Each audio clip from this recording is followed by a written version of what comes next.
Well, nothing quite beats a warm, fresh loaf of bread on a cold winter's day. Chef D is back in our canteen baking up what he calls a Chef D version of focaccia. Right. And let's just explain how good it smells in here right now, Chef D. It is so good in here. It is that freshly baked bread smell. And with the focaccia, this is great because you don't need that fancy bread machine. No, you don't. You don't need that fancy stand mixer. Right. You got 2 hands and a heart, you can make a focaccia. The only thing that I would recommend is buying a scale. Okay. So that you measure off your ingredients when you're baking. Exactly. You need it. It's a much more science than it is, creative side of it. And the thing is, this is how I got into cooking. When I was 10 years old, I made my first loaf of bread. Yeah. So figure 50 years ago.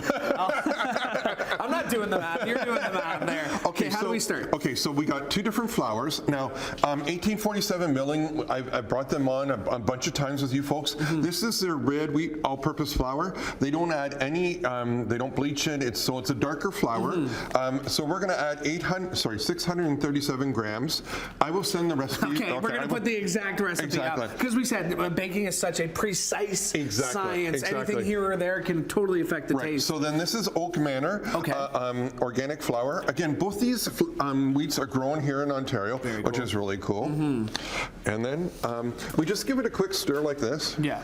Starting with our dry ingredients, obviously. And just a little bit of salt. That's not a lot of salt at all. No. What's the key? No, you just need a little bit of salt. It's going to give it some more flavor. But now, if we were doing like a soft, maybe a dinner roll or something like that, where it's going to be like an hour or 2 rising, I wouldn't put the salt in until my last knead because it's going to it just affects how it's going to rise. Okay. So then we're just going to stir this in. Now you can see here. I'm just going to let the camera catch up. I put the yeast in. This is the important part, is that you don't want the water any more than 110 degrees because you'll kill the yeast, right? Yeah.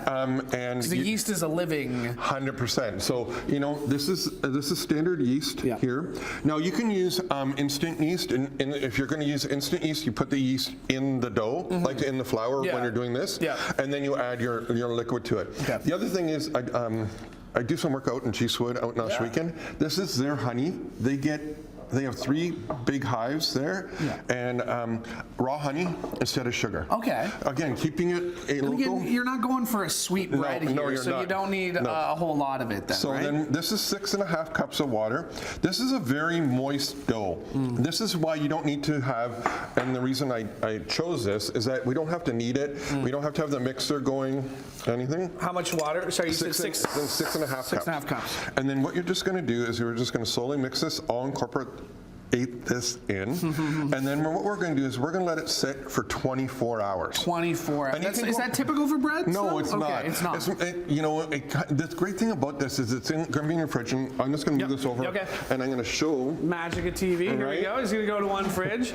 I cannot get over how good it smells in the canteen and then this is what we do, right? And you can just see that, it's starting to bubble and that, and then I brought one out just for room temperature. That's this one here. There we go. Right? Okay, but now. Yeah. I have to bring one out of the oven. Oh, yes, you did. Oh, see, I wasn't sure because that one looks pretty good there at the front though, because and we got this beautiful butter. Tell us where we got the butter from. This is Butter Haas butter. Yeah. It is 84% milk fat, so there is no milk solids in it. This is the best butter, and I know we've used it many times on here. So what I've do after this is I just take a little bit of butter and I put it on top, right? The best thing about a focaccia is what you can do with it. Because really, possibilities are endless. Right, so, if you're being true to the Italian form of it. Then you got a little prosciutto. Exactly. Instead of using butter, you'd use olive oil, right? Sun-dried tomatoes, roasted peppers, black olives, where you want to go with it. That's still a little bit warm. This came out a few minutes earlier. But I think you should try this. Oh, no, twist my arm, Chef. And you're just going to see that, most bread, it would be this is a really moist dough, right? Yeah. So you're going to get a little bit of the moisture there. That's not a bad thing. Yeah. Okay, you got to try that. Yeah, I have to. All right, we're going to cheers with a little piece of bread here. 100%. All right, Chef D, we're going to put this recipe up on our website, chch.com/morninglive, and we're going to cheers over a loaf of bread. Come on, man. Come on. All right, stay with us. We got more to come.